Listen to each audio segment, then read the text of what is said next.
According to the schedule, we've got another session to knock off. Who did not get one of these little strips of paper with the login? Everybody get one of those? Okay. You'll know because it's really small. And who did not get the little important information and conversion topic tip that I should have put on your desk when I finished my session? Everybody got it? Good. So that's a wonderful thing. That tells me there's no new people. Because nobody's asking for anything. Oh, there you go. Sorry. I got it though. You got it both? Okay, great. Well, welcome. My name is Jay. I'm going to tell you that because everybody else knows that. Again, this is the second of 5 little brief fill your head with knowledge type schedule changes and things we're going to do today. This one is the CMA or comparative market analysis session. Again, this one also runs 45 minutes. We do have an hour break in between there, which is accommodating lunch for myself or whoever else wants to go. That hour break then we'll pick up at 12 with our contact management and client portal session, and then you can obviously see the rest of the day today. So right now we're going to focus on the comparative market analysis. And before I start, I just want to say a couple of things about it. Number one, the CMA that I'm going to do is just going to be an example today. It's going to show you the workflow of how to do a CMA. It's not necessarily going to be the CMA that you do because you are the professionals at this and I'm just showing you how to do something. So my examples may not be, you look at me and go, well, you know what, that's not how I would do it. And I get it. I'm just showing you the workflow on how to do it. And then every CMA you're going to be doing is a little bit different in the process. So how do we start this whole process? Well, first of all, there's 2 types of CMAs that we can do in Matrix. Remember, if you were in the first session, there was a quick search and a full search. Well, in the Matrix system, there's a quick CMA and a full CMA. So depending on what you need to do and how fast you need to do it and how much information you need to put with it, there's 2 different ways to do it. Now, here's the way that some people start a CMA, and this is the way I'm going to tell you not to start a CMA. Okay, so follow that for a second. Under My Matrix and CMAs, that's where your CMAs are going to live in Matrix when you create them. And this is only for the full CMA. So if you create a full CMA, this is where it is going to be found. CMAs from your previous system do not carry over.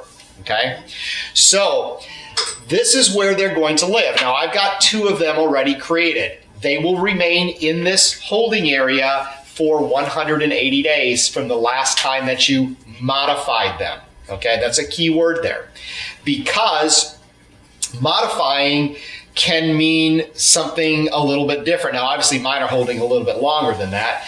But modifying date means when you create it, that could be today. You go back in 10 days later and modify it or change it, that 180-day clock starts on the day you modified it, not the day you created it. So just keep in mind the last time that you actually touched it is when that clock keeps moving. So you could theoretically do a CMA at 5 months and 25 days, go in there and modify it, and you just bought yourself another 6 months of it being in the storage area here.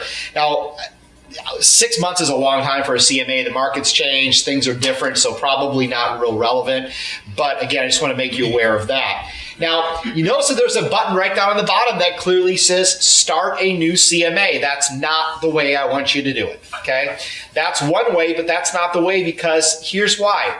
If you start there, you start in the process of building a complete CMA. And the hardest part of doing a CMA is finding your comparable properties. The rest of it is just kind of, building and putting pieces of the puzzle together. So the last thing I want to do is I want to be in the process of putting all these pieces of the puzzle together and then getting stuck right in the center of going, okay, now I have to spend the next hour trying to find my comps. And what if I get distracted, or what if, I have to stop this? I don't want to get cut short. What I like to do is I like to search for my comps first, get the hard stuff out of the way, and then take those comps that I searched for and interject them into my CMA, because once I do that, they're locked and loaded into there, and I don't have to worry about it again. Even if I have to stop, I don't have to go back and redo that big search again. So in my world, I like to do the hard stuff first, get it out of the way, and then coast the rest of the way. And that's how I want you to approach it. And I'll show you how I do that. So we're going to go on and we're going to talk about a scenario today where we're working or we're attempting to acquire a listing from a seller. And we're going to go out and we're going to do a comparative market analysis on their property that we're attempting to sell. And we need to go out and get some numbers. We need to find out what the competition is doing. We need to find out what other properties that are like theirs within the close proximity have sold for in the past 6 months, so we can formulate some numbers. Here's the easiest way to do a CMA. We're going to base this on a residential search today. So what I'm going to do is I'm going to go up to my residential search, and I'm just going to go and I'm just going to go do a quick search, just like we did before, right? So nothing new. At this point, I'm not going to fill anything in at this point in time. I'm just going to leave this blank. But what I want to do, and this is the easiest way that I found to do it, is I'm going to go and I'm going to go right to a map search. Okay, and work with me on this one. I'm going to go to a map search. Now, the reason I'm going to go to a map search is because I need to locate the subject property on the map, because my goal is I'm going to draw a box or a circle around it to try to find all the properties that are within close proximity to that home. The easiest way to find the subject property is there's a little box up here in the upper right-hand corner, and it says jump to address. So, you're trying to acquire this listing, right? So you're going to do a CMA. You've probably been to this house already, I'm guessing.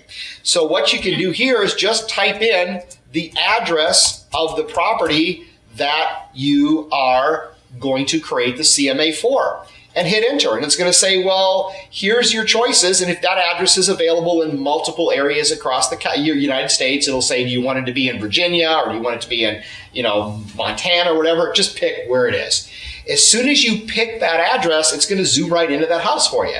So now your subject property is plotted on the map. Now, you could, of course, go to the map and zoom in and zoom down and pan in and pan out and find that. Why would you want to do that if you could just type the address in and click enter? Okay, that's our first step. Our second step is we're going to now go and we're going to find all the houses within a close proximity of that particular residence. We can do that using our polygon or our rectangle or our circle, okay? A circle is probably easy to use. If you click the circle and you put the little crosshairs, right near that little orange dot, and just draw out, you can say, look, I want to see everything within, let's say, a mile radius of that home. And you can see where it says 1.00 miles. Let go. And what you've got at this point is you have all of the current active properties. Again, no criteria yet, just the current active properties that are within a 1 mile radius of this home. So we're almost there, but we need to go back and we need to make sure we're doing apples to apples here, and we're including our sold properties and everything else. So now we've got our geographic world, if you will, designed and locked into place. Now again, a mile is what I chose. You may want to do a half a mile. You want to do 2 miles. You may want to use a polygon. You may want to use whatever you want to use. That's up to you. Can I use a subdivision? You can. You would have to go back and just do a search for that if you wanted to. That's the way an appraiser will do it. Yeah, okay. Subdivision works too, but here's what you would do then, or an appraiser would do. You would go in and you'd go back to your criteria. Okay, so remember, there's only 3 things. There's results, map, criteria. Okay, you've got your map into place. Now you go back to your criteria. If you weren't going to draw the map, you would then just choose the subdivision down here, okay? This is just a way that I like to do it with a map because I can be precise, but again, subdivision also works. And then I'm just going to go and I'm going to backfill with my criteria. So what statuses do I normally use when I'm doing a CMA? Well, a sold, yeah. 180 days, is that still the magic? Sure. Sure. What else do you guys use? Expires? Pending. Pendings, there you go. What about expires? To go and try to convince this seller that overpriced properties that are priced too much are probably just going to expire. I mean, again, this is whatever magic sauce you use, okay? So I'm just using these four at this point in time. My competition is my active. My solds are going to give me a price point. My pendings really are not sold or active. They're kind of in between, and they could go either way. And then my expireds, again, I just throw those in for just to kind of, throw some of those higher price properties in there that may be expired, just whatever. So then you go down and you just keep filtering it down. Your subject property is a single family detached. Yeah. You have sold non-MLS there. Where does that draw from? That's something that came out of Richmond that you're going to have to talk with either Sue or Linda about how that came in. I'm not sure if that's an outside of MLS sale or whatever it may be. So single family, detached, 101 matches so far, but then again, I'm still not apples to apples because I want to make sure that I'm using, bedrooms to bedrooms. And again, this is my criteria. This is just to get you an example. You're going to be doing this obviously in your own world, in your own way. And then I'm going to put in just 2,000 to 2,500 square feet as an example. Again, when you do this on your own, you may have a totally different set of filters. They may be more detailed. They may be broader. This is what I'm doing it just to show you how to get some results. Your search, the way you do it is the way you do it. So we come up with 35 properties now. Now when we go back to our map again, now we'll see all the different color coding, right? All those different statuses are different colors. Our red would be our sold or closed. Our oranges would be our pendings. Our expireds would be in purple, and our blue ones are obviously going to be our actives. Hello, caught there. See, I was testing you. So now we go and we see all of that. So now if we want to just jump to our results and just kind of double check all that, we can see that we've got 35 properties. And remember, when you're on your one line list, I've got 25 to a page. I'm going to say, I don't want to be scrolling, so I'm going to do 50 to a page so I can see them all on one page. It's a lot easier that way. And now is where I can go through and I can cherry pick, if I need to, the ones that I want to include in my comparative market analysis. Now, back to your subdivision before. Here's where you could go and you could sort by subdivision and just pick all the ones in a particular subdivision if it's easier to do that, or just to do it from the start. Again, it's your call at that point in time. So let me just use, Pinedale as an example, since there happens to be a bunch of them here. So I'm going to choose a couple of Pinedales right here, and there happens to be 4. So I've got a couple of active and a couple of closed. Maybe there are no pendings. How many pendings are there? Just a couple. So again, just for this example here, I'm just going to pick those because they're all in the, I've got a better one down here. Hold on a second. I'm going to use Rockstone because I've got active, expired, pending, closed. So now I've actually got a broad mix of different things. So I've got my expireds and my pendings in there. So I did that. Gosh, some of these are going to be the same. That's the problem. That's not going to work because this one's been on the market so many times it hasn't even been funny. So let me just, yeah, you find that. So let me just go ahead and pick a couple of random ones here just to give you an idea of what it would look like. Let me give a couple of these and active. I'll just randomly pick them. So now that I've got them picked, now the question is, well, you know what? I've got 35 potential candidates, but I've only picked 7, 8 of them. How do I narrow that list down because I don't want to see the other ones that are out there? Well, to refine or to narrow in Matrix, you go down to the bottom of the screen, you click refine, and then you click narrow, and that's how you cull your list down a little bit, okay? Refine and narrow if you want to do that. You don't have to do that, but some people, when I've picked what I wanted, I don't care about the other stuff, get it out of my face. Now, let's say you made a mistake and you needed to go back and you needed to unrefine that. Remember, you can use your back button to do that, okay? So now I've got my 8 properties picked here, but I'm in a hurry. I don't have time to do a full CMA. I want to do a quick CMA because what I'm looking for is I'm looking for numbers, okay?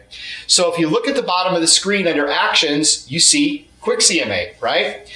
Somebody made a good point yesterday. Let the machine do it for you. So I did the search, the hard part, picked the properties, the hard part. Now the easy part is click Quick CMA, and you're going to see that Matrix is going to design a market analysis for you with numbers. I'm going to make this big so everybody can see it. So what it took is it took the 8 properties and it broke them down by statuses. Here are my 3 active properties. Here's my average. Here's my average square foot, my average price per square foot, my average list price, my average market time. Then it goes to any pending properties. Now this really is nothing because there's only 1 property, so there's nothing to compare there. And then when it goes to my sold properties, it pulls up my 4 solds and it gives me the minimum, maximum, and average for my sold properties. And then when I go down to the bottom, here's what I'm looking for is my quick stats, because now I can clearly see that the average list price is $225,456. The average sale price of those comps is $183,625. So if you're looking for raw numbers, there they are. I mean, they can't lie. You did your search. It took the properties, it averaged the stuff together, and then it gave you the stats down at the bottom. Did it average everything, the actives, pendings, expires? It broke them down. Here's your list price and sale price. So it averaged all total 8 listings right there. So it averaged them all out. That's not really a true CMA because, like you said, the expires are overpriced a lot of times. Well, no, there was no expires in here. Oh. No, it didn't. No, it did not do the expires. I'm sorry. It did the actives, the pendings, and the solds. So, and it was a couple of actives, couple of 1 pending, couple of sold. So it took these 8 and it did that, and it gave you some numbers to work with. It gave you a starting point. It said, you know what? Hey, look, we're going to list this property, in this particular area, like your properties, with the apples to apples, the best that I did. This is what we came out to be. Some people will go, hey, you know what? That's what I need to move on. Maybe I need to just, the seller saying, what do you think we can get for the home? What do you need? Before you have time to go ahead and put the whole CMA together, hey, look, I did a quick analysis of the area based on this. This is what the market is showing at this point in time. It may not be perfect, but you did your search the best you could do, and you just got the raw numbers. That's one way to get out the door quickly. Now, what can you do with this PDF file? You can print it, hand it to your client, prove it. You can save it as a file, email it to them in your own email if you want to do that, and you're pretty much out the door with a quick CMA. Now, if you need to take some more time, if you've got some more time and you want to go ahead and take that information and convert it into a full CMA presentation, then you wouldn't use Quick CMA, you would use the CMA option at the bottom of the screen. So it's pretty simple. It's either quick or not, right? It's like when you do a search, it's either quick or full.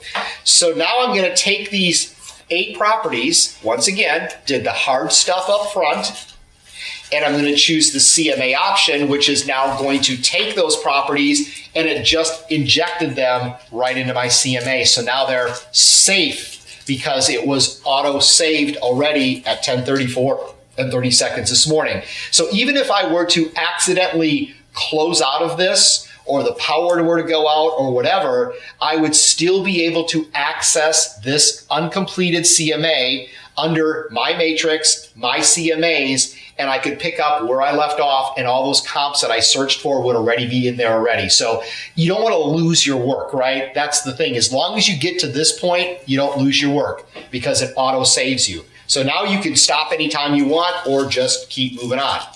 So, I'm sorry, Jay, what did you get? What did you click on to get the first CMA outline that you just Quick showed? CMA. Quick CMA on the bottom. Quick CMA, and this is the other one that's called CMA. Okay. So now we've got, and it's probably a little hard to see because it looks like it's not, these are grayed out, but now we're looking at a wizard where we're going through and we're putting pieces of the puzzle together. It's very similar to when you install software, when it says, okay, we're going to do this, and you click next, and then you click next, and you click next, and then you click done, and you hope you did everything correctly. These are like little railroad tracks. Now it's your turn to start filling in the blanks. The rest of this is really easy. You've done the hard stuff already. This is now just the workflow of putting this together. So it's going to tell you what's going to happen. So the first thing it's going to start, it's going to say, hey, welcome. Use this page to select your contact and then navigate through the rest of the steps. If you already have a contact in place, if you've already gone into My Matrix and added a contact, you can simply pick that contact from a list of already created contacts, okay? So, you don't have to do that right away. If you've done that already, that's fine. If you don't, guess what you can do? Create one right here. So I'm going to create this one, and I'm going to call this person Barry Jones, and I'm going to give him an address of bear@anyisp.com. Years ago, I had a trainer that used ISP.com as a test thing. He used Sue@ISP.com. Guess what? There's an ISP.com, and there's a Sue at ISP.com. And Sue kept getting emails from us. And she finally called our corporate office and said, "Can you tell this Ken guy to stop sending me all this stuff? I have no idea what it is."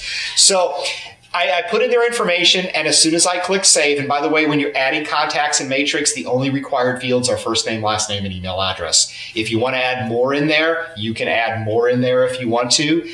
Since I'm doing a CMA for a seller, I may want to add in their home information down here. I don't have to, but I can. It's up to you on how much work you want to put into it. First name, last name, and email address is the bare minimum. Click save, and it automatically puts their name in there now. And by the way, you've just added a contact now. If you want to put a little description in here, nobody sees this. It's up to you. If you want to put some notes into there, again, feel free to do that. Not required, but you can. At the bottom, it says, please note, this will be saved 180 days from the last modified date and will be automatically deleted. If you want to keep it longer, make sure you keep a PDF file. It also candidly says you should do this anyway. I'm not sure what programmer put that in there. He thought it was funny, right? So now we're on step 1. Now we go to step 2, but you'll notice, see, everything else is grayed out here. So the only thing I can do now is move to step number 2.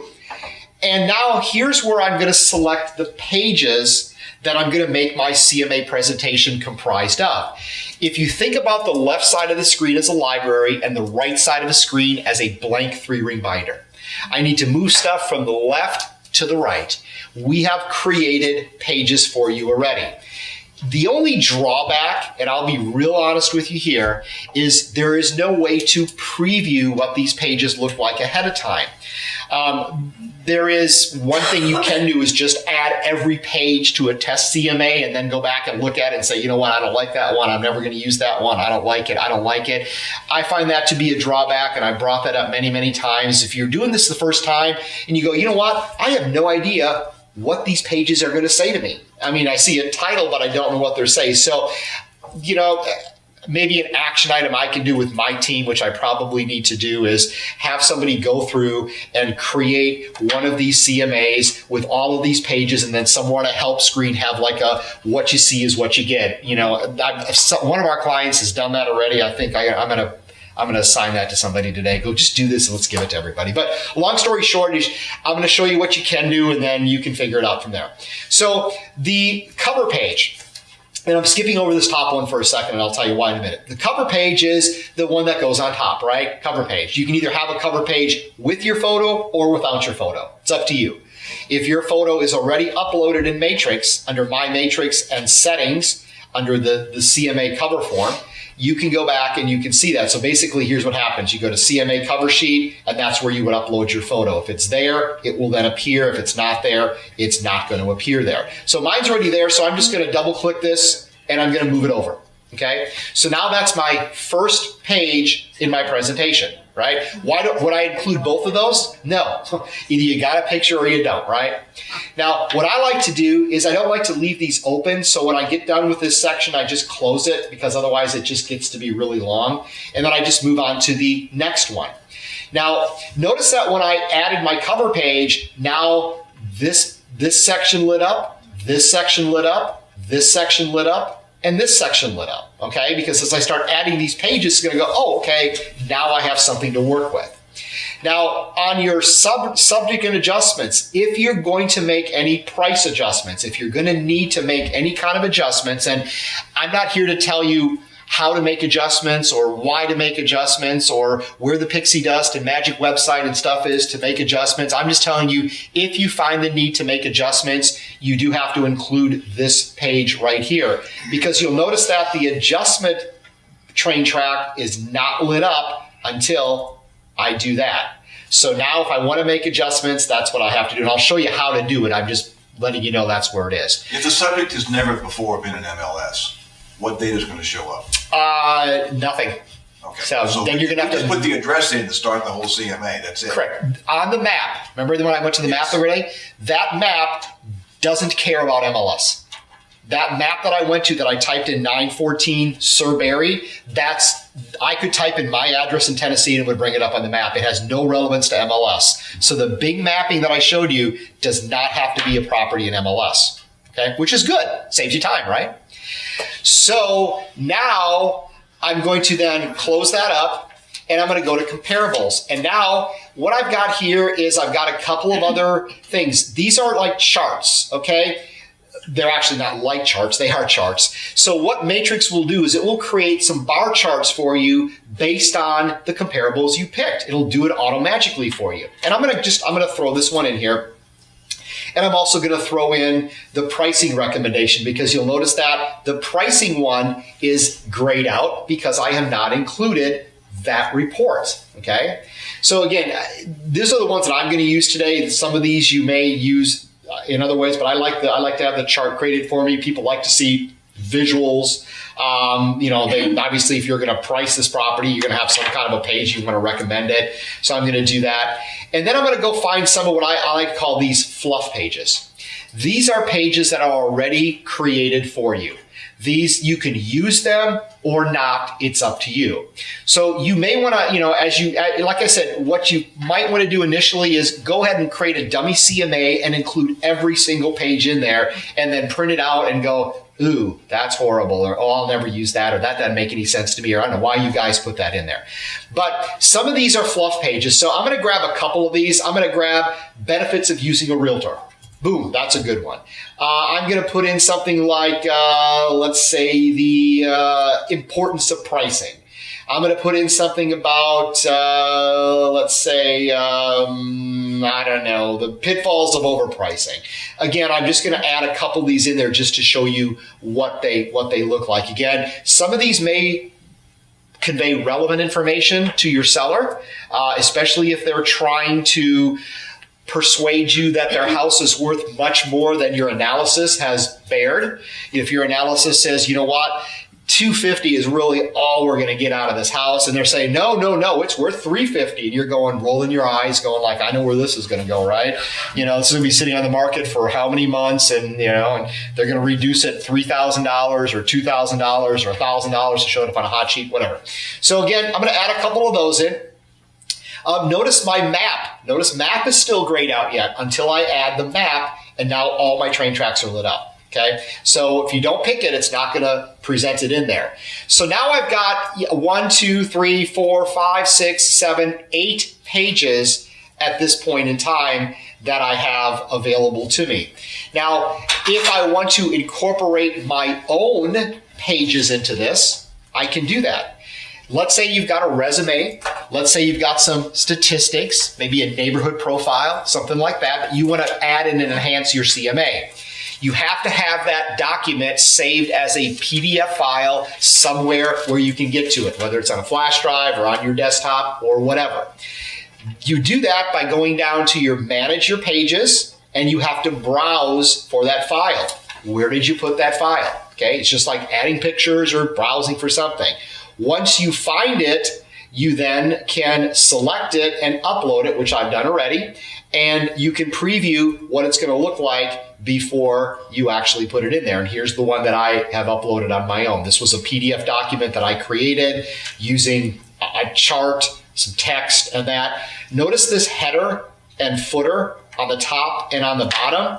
If you want that to be on there, check the box. If you don't want it to be on your page you upload, uncheck the box. Personally, I like it to be on there because all the other pages are going to have it, and it looks like my page is part of my CMA, not something I just stuffed in there as an outlier. Okay, that's me, but that may not be productive if you have a full sheet of a resume that goes top to bottom and you put that header on. It's going to cut off everything on the top. So preview it before you do it. So I've done that, and now I'm going to just bring that over into my CMA. Now, as I look at this now, this is the order they're going to come in, but that may not be the best order that I wanted in. Maybe, my cover sheet number one, yeah. Maybe the next thing that I want to put in here is the benefits of using a realtor. Maybe that's the next most important thing that I want. So I'm going to pick it and I'm just going to move it up the line. Okay, the arrows move up, move down. So you're like opening that 3-ring binder and replacing the pictures in different orders. The next thing I may want to look at here is I may want to look at something like maybe a map showing where everything is located. Again, this is my order. Yours could be way different.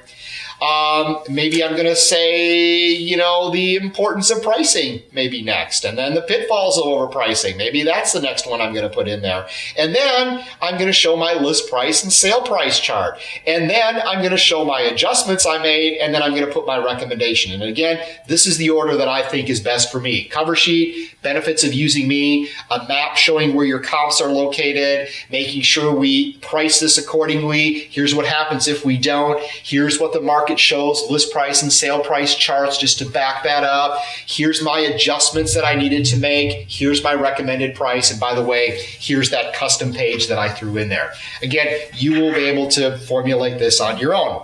Now, here's a little trick for you. You've done this little fake CMA at the beginning and you find what pages you like the best, okay? In the order you like them, and also you have any custom pages you upload. Maybe this is your go-to set of pages, right? You can set that as your default, so the next time you come back, those pages will be in that exact same order and you don't have to play the game of moving from the left to the right, left to the right, left to the right. You can always delete something or add it in if you need to for a specific CMA that you're doing.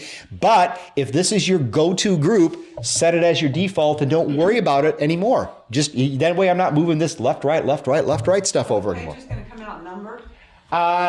They are going to come on, I'll have to look. I'm not sure if they're numbered or not. We'll get to the I'll check. Good question.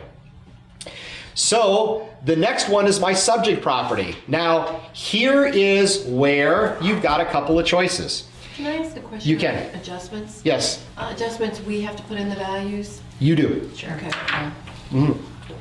So now is your subject property. Now here's the question you ask your seller. Has your property ever been listed before in MLS? No, it's not. Well, guess what? Then you have to type in all that information manually. If the property has been listed before in MLS, I would be going out and doing a search for it, and I would go, oh, okay, that property, I did that search, and there it is right there. Let me just go ahead and fill that in from a previous listing. See how easy that was? If it was never listed before, you would have to manually fill in all of this information over here. So your best case scenario, it's been listed at some time in the past and you can bring it in from somewhere else. With this CMA, it's okay to do that, okay? So your choices are it's been listed or it's been not. Okay, so do your research and, before you go to the client's house, go out there and do an address search, see if the property's been listed before, and it makes sense. Now, what should you be doing at this point? It's called due diligence. You should be looking at everything here from a previously listed property and making sure it is still accurate and correct from what somebody else did, right? Because this could have been a listing that was taken 5 years ago and they didn't have a pool then, they have a pool now. They could have added on to the property. They could have bought the lot next door. So this is where you have the ability to, kind of fill in the gaps and just check everything. Notice the picture. That's the picture that was taken by a previous agent.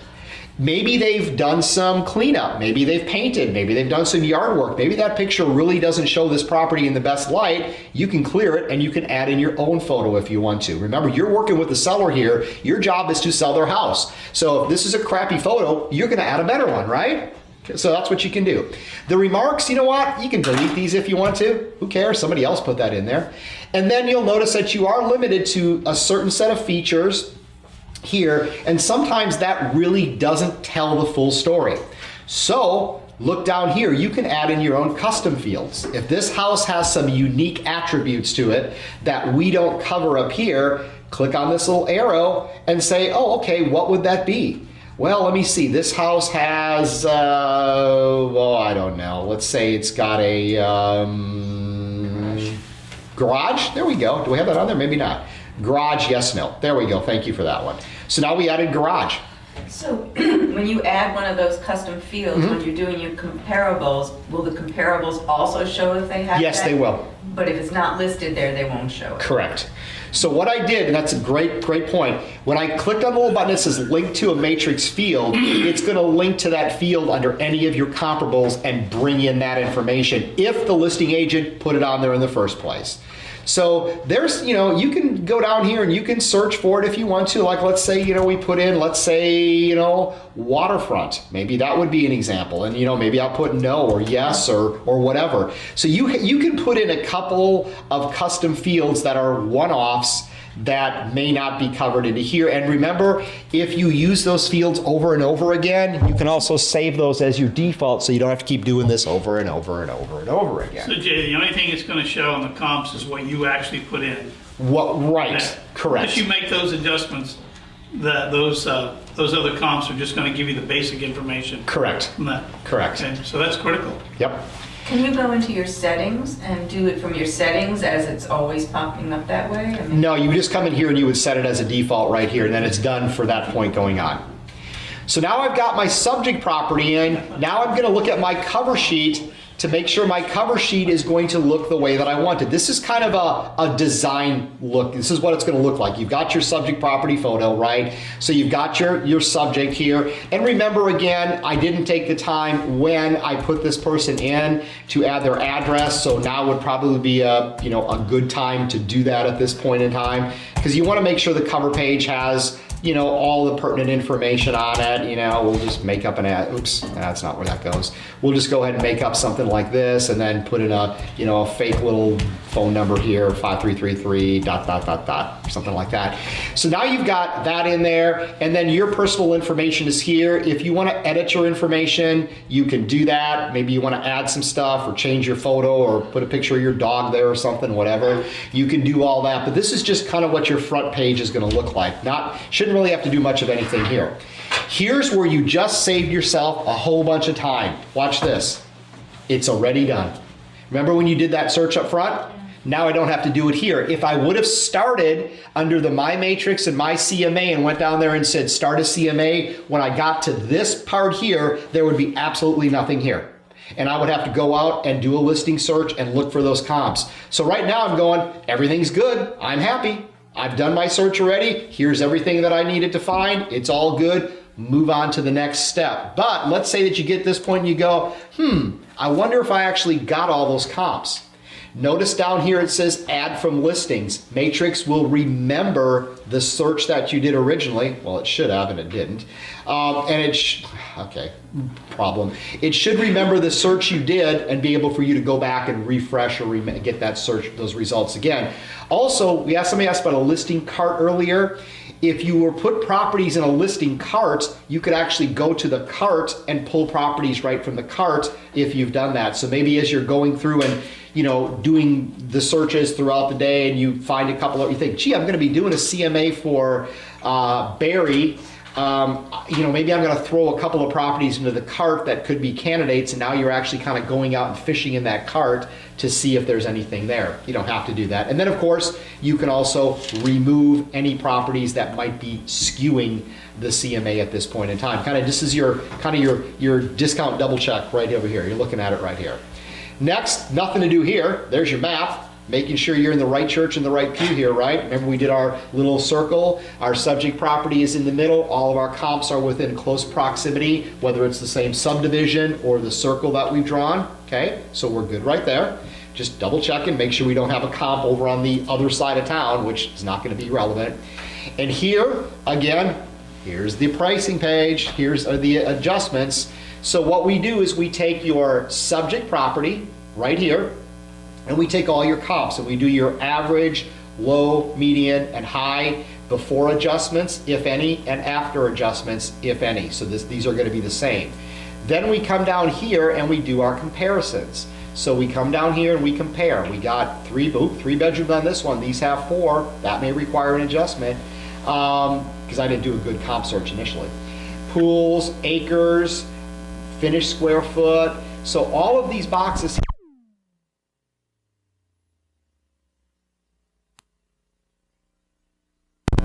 as an example. We're pretty close here, but let's say, you know, there is, what would be, as an example, somebody throw me out, for a house this size, what would be a square foot price? Just throw a number out. 50 bucks, 60 bucks, 70 bucks square foot? 100 bucks square foot, 100, good night. So let's say we're gonna do $100 a square foot.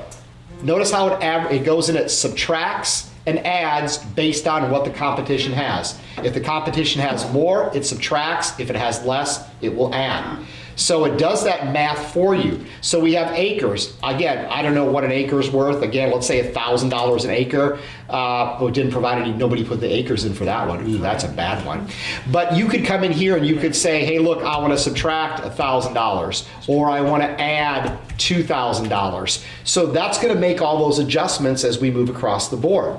So as we come over here, we can do that, and then we can also make any adjustments here. This one's got a garage, these don't. Maybe that's a big factor. Maybe this one should get more love than the other one.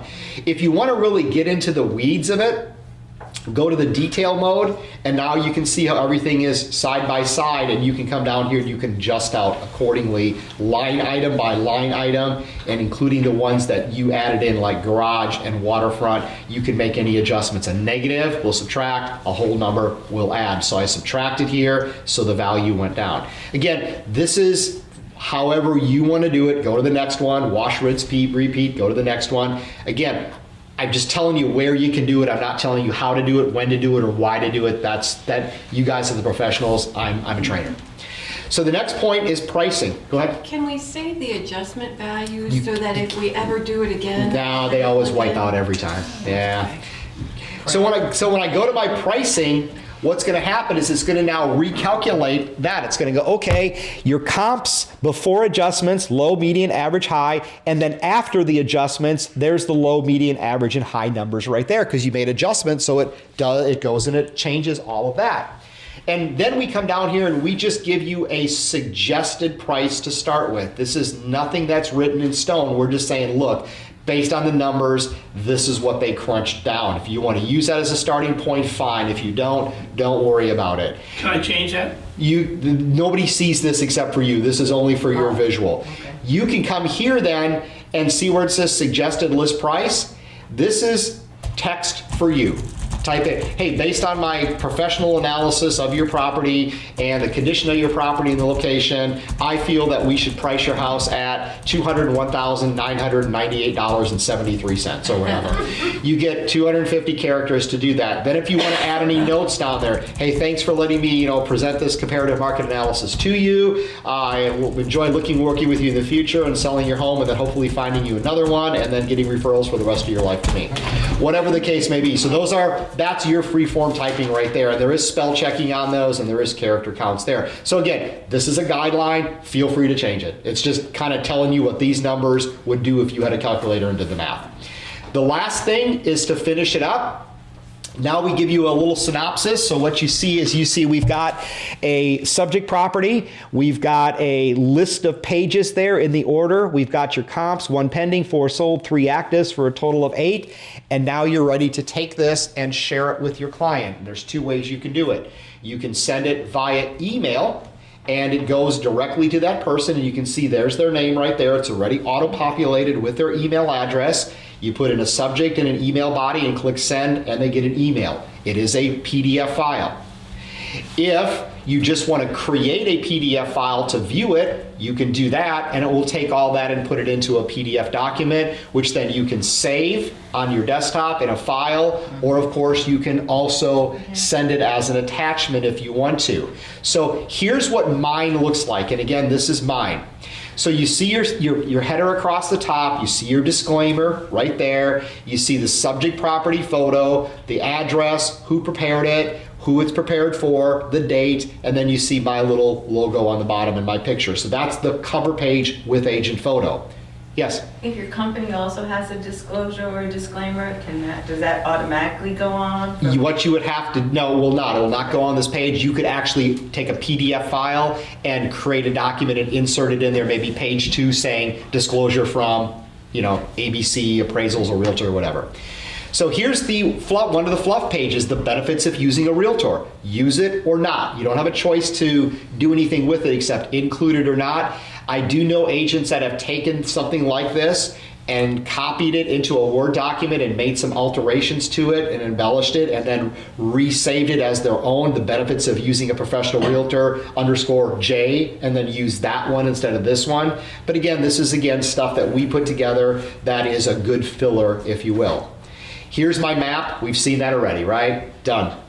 Here's my pricing pyramid. Market value of the house gives you this percentage of buyers. Higher than market value, your pool of buyers goes way down. Lower than market value, your pool of buyers goes up. That's the old pricing pyramid that you can use to try to knock some sense into that seller. The pitfalls of overpricing, again, this how long it sits on the market. If it's more than this and less than this, again, those are just things that you can throw in there if you need to do that little push over the edge. Remember I said we create charts and graphs? This is one of those that we create. So it's going to take the properties that were sold and show you what the original price was versus what it sold for. And then of course the other bars are properties that were the actives or the pendings because they haven't sold yet. So there's no red or pink line on there. And we create those for you. Here's your side-by-side analysis right here. This is your standard subject property, comp 1, comp 2.